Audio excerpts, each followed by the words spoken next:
ये सभी डर के मारे चिल्लाने लगते हैं और दूसरी तरफ दूसरा दरवाजा भी जैम हो चुका था। तभी बेस को याद आता है कि इस क्रिएचर को लाइट दिखाने पर ये क्रिएचर छुप गया था। सो इस बार भी ये वैसा ही करती है। ये सभी लोग इसे फ्लैश लाइट से डराकर बस से बाहर निकाल देते हैं। टनल के पास से इन्हें एक साइड वे मिलता है जहाँ से ये नीचे जाने लगते हैं, लेकिन नीचे तो पूरी भूल भुलैया थी और बहुत ही ज्यादा अंधेरा भी था, इसलिए इन्हें यहाँ पर कुछ भी समझ नहीं आता। खैर अब ये लोग एक रास्ता पकड़कर एक रूम में चले जाते हैं और इन्हें यहाँ पर बहुत से कैंडल पड़े हुए मिलते हैं और साथ ही में एक फ्लोर मैप भी मिलता है, जिनसे इन्हें पता चलता है कि जनरेटर कहाँ पर है। अब बेस और नोलन समझ चुके थे कि इस क्रिएचर को सिर्फ रोशनी से ही हराया जा सकता है। तब वो लोग मैप को फॉलो करते हुए जनरेटर को ढूंढने के लिए निकल पड़ते हैं। अब ये लोग वहाँ तक पहुँच तो जाते हैं, लेकिन इससे पहले इन्हें रास्ते में एक स्केलेटन दिखता है और ऐसा लग रहा था जैसे ये इंसान भी इसी क्रिएचर का शिकार बना होगा। वहीं दूसरी तरफ कोइनी को वॉशरूम आ जाता है और रिजी इसके साथ जाता है। अब वो दोनों एक जगह आकर खड़े हो जाते हैं और रिजी इससे थोड़ा दूर हो जाता है, लेकिन फिर भी पता नहीं किस तरह से वो क्रिएचर इसे अपने साथ उठाकर ले जाता है। अब रिजी कैरल को भी बुला लेता है और वो दोनों मिलकर कोइनी को ढूंढने लगते हैं। अब अंधेरे रास्तों से गुजरते हुए इन्हें इस क्रिएचर की आवाज सुनाई देती है। इस आवाज का पीछा करते हुए ये लोग एक कोने में पहुंच जाते हैं। एक अंधेरे कोने में इन्हें यहाँ पर कोइनी तो मिल जाती है, लेकिन इसे देखकर इनकी हालत खराब हो जाती है। कोइनी के ऊपर वो क्रिएचर लेटा था, इसने इससे जकड़ रखा था। अब कोइनी को बचाने के लिए रिजी इस पर आग से हमला करता है और इससे कोइनी तो बच जाती है, लेकिन वो रिजी को पकड़ लेता है। कारल और कोइनी बस देखते ही रह जाते हैं, वो समझ ही नहीं पाते कि इन्हें क्या करना चाहिए। वहीं उसी वक्त बेस और नोलन जनरेटर को ऑन कर देते हैं और इस पूरी जगह में रोशनी हो जाती है और आखिरकार इस क्रिएचर को यहाँ से भागना ही पड़ जाता है। रिजी किसी तरह अपने आप को संभाल लेता है, लेकिन वो अभी भी डर के मारे कांप रहा था। खैर अब ये तीनों यहाँ से नोलन और बेस को ढूंढने के लिए निकलते हैं, क्योंकि यहाँ पर इन्हें सबको एक साथ रहना होगा, क्योंकि यहाँ पर कोई भी सेफ नहीं था।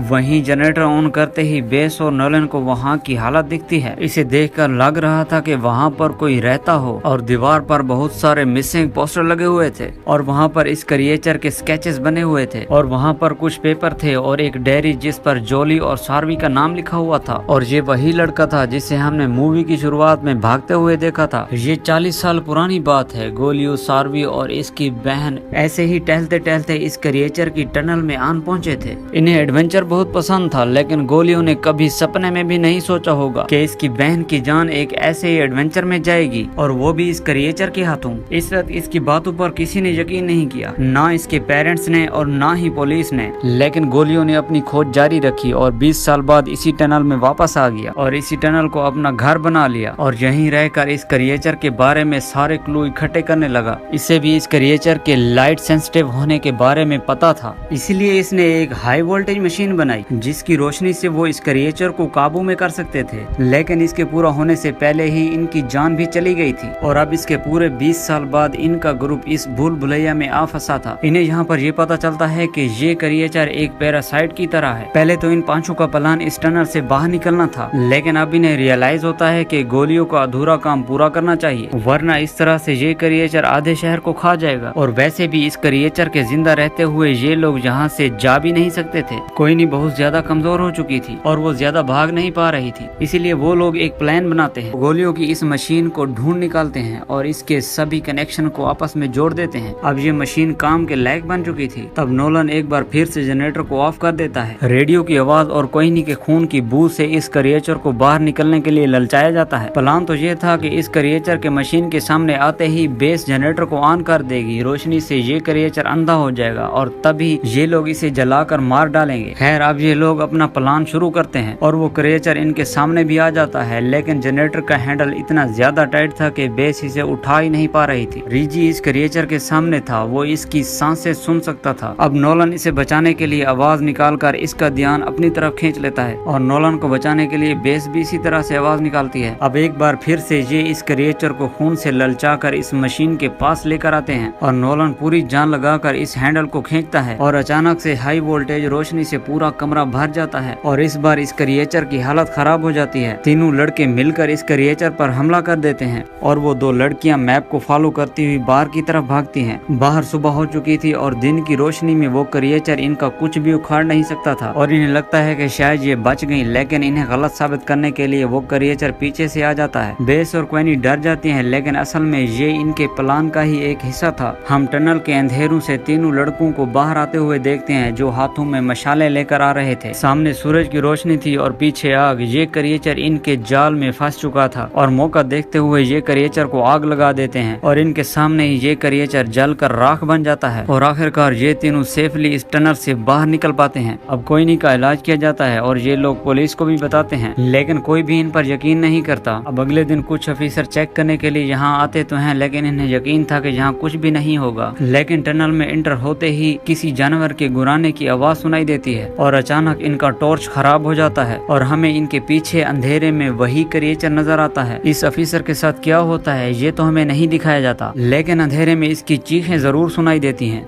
यानी कि ये भी इस क्रिएचर का शिकार बन गया। और इसी के साथ ये मूवी यहीं पर एंड हो जाती है। वैसे इस मूवी की एंडिंग को लेकर आपकी क्या थ्योरी है कमेंट सेक्शन में जरूर बताएं। तो दोस्तों वीडियो अगर अच्छी लगे तो वीडियो को लाइक कर दें और वीडियो को शेयर लाजमी से किया करें और चैनल को सब्सक्राइब करना भी मत भूलिएगा। तो मिलते हैं अगली वीडियो में।